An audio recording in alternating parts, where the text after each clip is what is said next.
தென் மாவட்டத்துக்கு போகிறவங்க திருச்சி, மதுரை, அப்புறம் வந்து திருவண்ணாமலை போகிறவங்க கூட இந்த ஹோட்டலில் வந்து சாப்பிட்டு போவாங்க. ஊர்வசி ஹோட்டல்னு பைபாஸ்லேயே இருக்குது, இது ரோட்லேயே. சைவ ஹோட்டல் தான், நல்லாயிருக்கும். பட்ஜெட்டுக்குள்ளே ஒரு நல்ல லக்ஸரி ஹோட்டல். செல்ஃப் சர்வீஸ் தான்.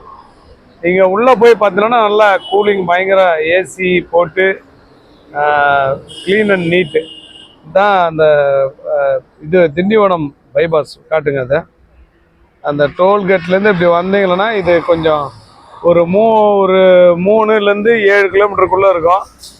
இங்கே வந்து நீங்கள் சாப்பிட்டு ஃபேமிலியோட என்ஜாய் பண்ணலாம். நிறைய சினி ஆர்டிஸ்ட்டு உள்ளே பார்க்க முடியுது. காலைல டிஃபனு எல்லாமே செல்ஃப் சர்வீஸ் தான். பட்ஜெட்டுக்குள்ளே ஒரு லக்ஸரியான ஹோட்டல் தங்கணும், சாப்பிட்ணும், என்ஜாய் பண்ணணும், குடும்பத்தோடு வரணுன்னா நீங்கள் இந்த ஹோட்டலை சூஸ் பண்ணலாம். நாங்கள் எப்போ வந்தாலும் இந்த வழியாக தான் வந்து இந்த ஹோட்டல் தான் சாப்பிடுவோம்.